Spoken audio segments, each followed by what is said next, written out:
y a une possibilité que la Palestine soit libérée et que maintenant il y a une possibilité que Georges soit libéré. Ce qui avant pour beaucoup était une utopie, était quelque chose qui était loin, c'était quelque chose, on y pensait, on disait ah on va libérer Georges. Non, maintenant c'est très concret.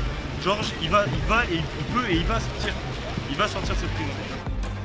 Je vais commencer mon intervention en saluant l'héroïque résistance nationale palestinienne, le peuple palestinien ainsi que tous leurs frères arabes qui luttent les armes à la main pour libérer la Palestine.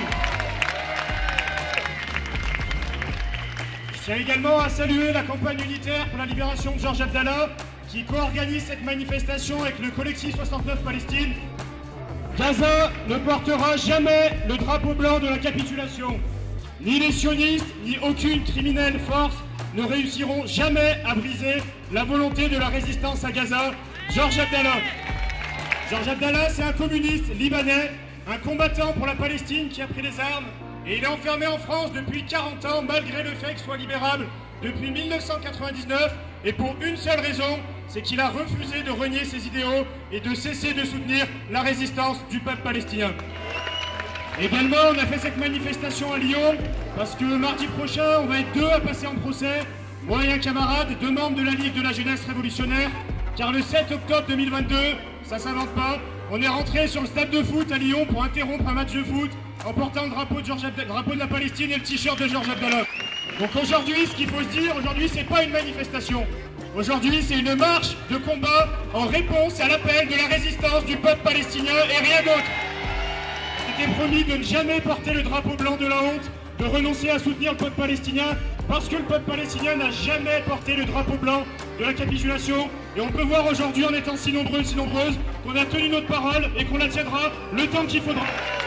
Aujourd'hui, plus de 250 jours après la glorieuse offensive du déluge d'Al-Aqsa, suivie de la riposte barbare de l'État d'Israël, on pourrait vous parler des 40 000 morts, des 40 000 sûrement disparus sur les décombres qui sont morts, des hôpitaux assiégés, des journalistes tués, des enfants massacrés, des pilonnages des camps civils, des raids massifs en Cisjordanie. Nous, on va d'abord parler de la résistance, de cette belle résistance qui inspire les peuples libres du monde entier, qui a remis à l'ordre du jour, à l'agenda international, la question palestinienne, qui a montré au monde entier qu'aucune puissance n'est invincible, et nos gouvernants feraient bien de prendre en compte ça, et qui surtout a montré que unis, tout le monde peut vaincre et que le peuple ne peut être vaincu. Il y a également une question qui a souvent été posée, qui est terroriste? Je pense que la réponse, on la connaît tous. Les terroristes, c'est l'État d'Israël, c'est ceux qui massacrent, c'est ceux qui les arment, et c'est les politiques qui les soutiennent comme l'État français. Et ça, c'est extrêmement important parce que le 7 octobre, ça a permis qu'on passe de quelques dizaines, centaines de personnes en France à des millions de personnes qui manifestent pour défendre un peuple opprimé et colonisé. Et ça nous montre qu'on vit une époque de changement. Personne ne peut le nier aujourd'hui, encore moins avec tout ce qui s'est passé récemment. Il y a un vent brûlant qui se lève dans le monde entier, et ce vent, il vient des pays opprimés. Et aujourd'hui, la Palestine, c'est la tête de proue de la lutte des opprimés. Si on parle de la France maintenant, la belle France, qui dit agir pour la paix, qui est pourtant le second vendeur d'armes dans le monde, belle ironie. Cette France, qu'est-ce qu'elle a fait? En plus de soutenir Israël politiquement, militairement, logistiquement, elle lui a demandé des conseils en juin dernier, quand on se soulevait dans les quartiers suite à l'assassinat policier du jeune Naël. La France a demandé des conseils à Israël pour nous réprimer. Mais, ne jouons pas les étonnés.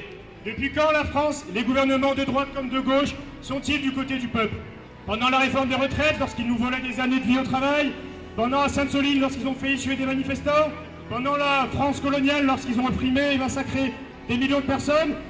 Il y a également une chose très importante, c'est qu'aujourd'hui, on a des CGTistes, des ouvriers qui sont présents, et on pense que ça, c'est quelque chose de très bien, parce qu'ils se sont toujours mobilisés du côté des opprimés, tant pendant la réforme des retraites où 1000 personnes de la CGT sont passées devant les tribunaux, tant qu'aujourd'hui, notamment avec la condamnation de Jean-Louis, le secrétaire général de l'UL du Nord, ou également Timothée Esprit, qui est un syndicaliste combatif, qui a lutté pour défendre les ouvriers dans sa boîte et qui a aujourd'hui été licencié très récemment, la semaine dernière, pour avoir posté des photos de soutien au peuple palestinien.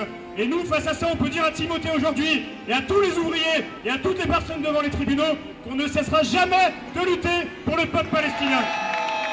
Et donc, pour faire ça, qu'est-ce qu'on va faire? Ils apprennent du côté d'Israël, et bien nous, on va apprendre du côté de la Palestine. Alors, camarades, aujourd'hui, on doit être digne, on doit être combatif pour montrer au peuple palestinien qu'on a confiance dans lui.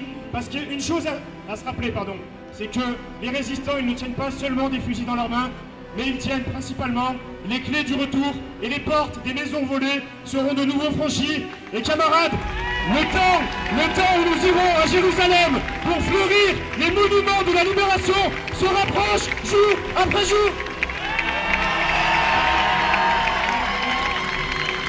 Alors camarades, pour Georges Attallah, pour le peuple palestinien, on va répondre à l'appel de la résistance, on va déferler dans un déluge rugissant et exprimer du fond de notre cœur cette certitude historique que la Palestine vivra et que la Palestine vaincra. La Palestine vivra, Palestine vaincra, Palestine vivra, Palestine et Palestine, Palestine et Palestine et Palestine, libérons Georges Attallah et Palestine et Palestine, libérons Georges Attallah.